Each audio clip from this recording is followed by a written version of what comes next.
养生侃侃而谈，健康如约而至。我是你们的好朋友木子。现在很多老年人都喜欢运动锻炼，这样来保养身体。那有的人喜欢早上锻炼，有的人喜欢晚上锻炼。那到底是早上好还是晚上好呢？下面我们来看一看吧。其实早上锻炼和晚上锻炼对身体都是有好处的，但对于老年人来说，最好是选择晚上，因为早上心血管会比较脆弱，如果这时锻炼，可能会导致血压升高，诱发心脑血管疾病，所以呢，还是晚上锻炼好。除此之外，老年人锻炼还要避开3个误区。第一个，剧烈运动，老年人的关节是非常脆弱的。如果经常剧烈运动会伤害骨关节，还会影响心肺功能，建议老年人可以进行散步、打太极拳等运动。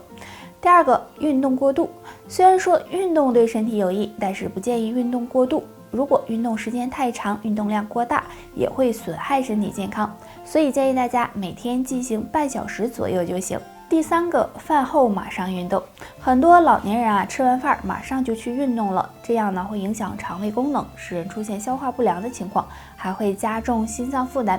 那建议饭后1小时运动是最好的哦。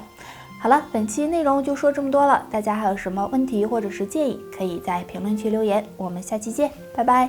生活中有甲状腺结节的人很多，大多都会发生在女性身上。如果有甲状腺结节，那么一定要注意饮食。那下面这3种食物最好忌嘴。第一种，火锅。冬天很多人都喜欢吃火锅，火锅虽然好吃，但是火锅比较辛辣，还很烫。如果经常吃，容易刺激甲状腺，不利于甲状腺的健康。第二种，富含碘的食物。有甲状腺结节的人，含碘多的食物也要忌嘴，比如海带、紫菜等。经常吃的话，不仅不利于甲状腺的恢复，对身体健康也有影响。第3种，浓茶。浓茶也是很多人喜欢的，因为浓茶中呢含有非常多的咖啡因，喝多了容易影响新陈代谢，会使甲状腺结节慢慢的变大，不利于恢复，所以呢也要忌嘴才行。牛奶是很有营养的饮品，很多人喜欢早上喝一杯牛奶，但是喝牛奶也是有讲究的。下面的这3个禁忌，希望你知道，最好避免。第一个，喝牛奶时加糖。有些人喝牛奶时喜欢加一点糖，这样容易造成牛奶中的钙质流失，而且不利于人吸收，所以这是错误的做法。第二个，空腹喝牛奶。早上空腹喝牛奶会让人产生假饱的现象，影响人吃早餐，并且牛奶在肠胃中停留的时间也短，不利于营养的吸收，所以尽量不要空腹喝牛奶。第3个，喝煮沸的牛奶。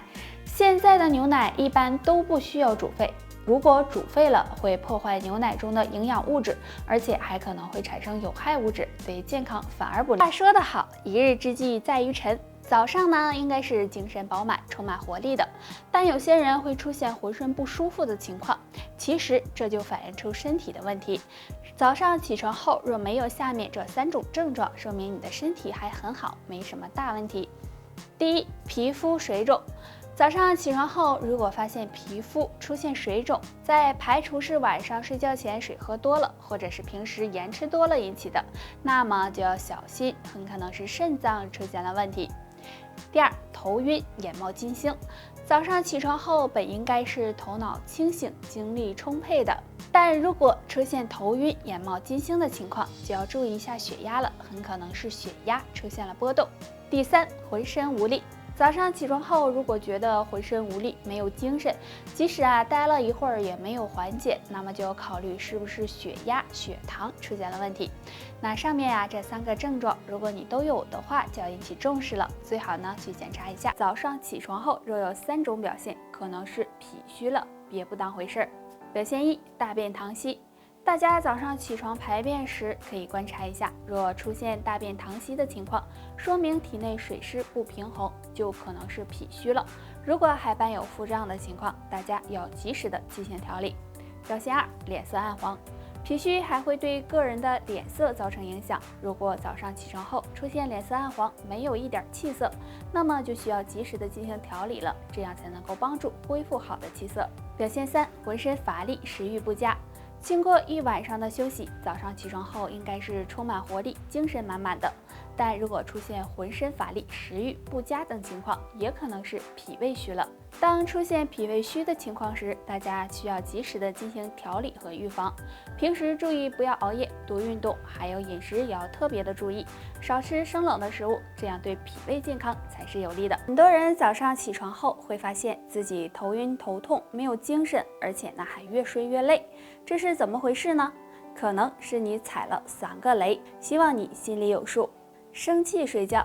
如果经常带气睡觉，很容易损伤大脑功能，影响睡眠质量，这样就容易导致第二天早上起床没有精神，反应迟钝，甚至有头昏脑胀的情况。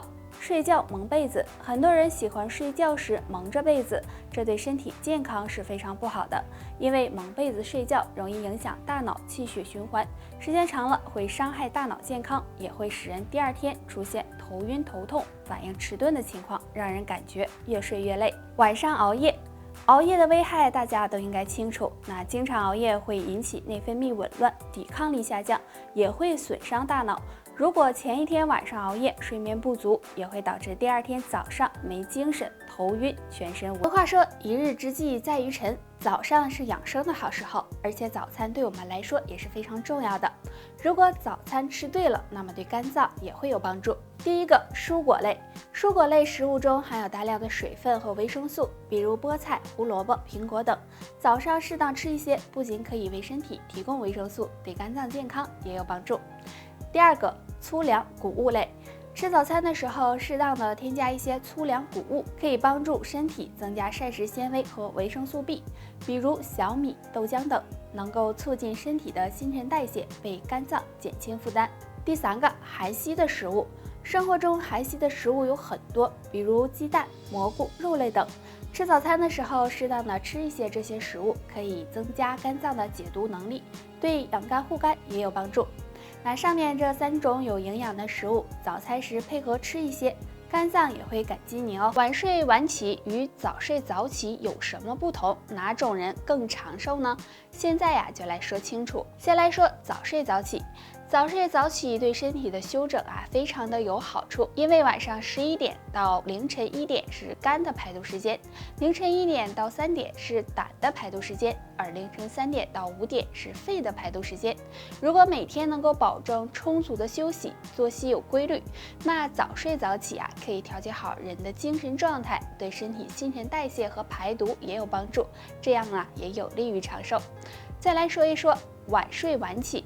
晚睡晚起呢，很容易引起排毒的紊乱，影响人的生物钟，还容易导致内分泌紊乱，抵抗力下降，对身体健康呢是不利的。但如果能调整好睡眠环境，保证7个小时的良好睡眠，那么应该也就没有什么问题。总的来说呀，不管是早睡早起还是晚睡晚起，都要保证7个小时的良好睡眠，并且呢要保证规律的睡眠，这样对身体健康才有帮助。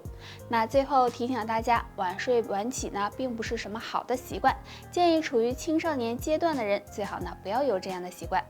好了，本期内容到这里就结束了，大家还有什么疑问或者是建议，可以在评论区给我们留言，我们下期再见吧。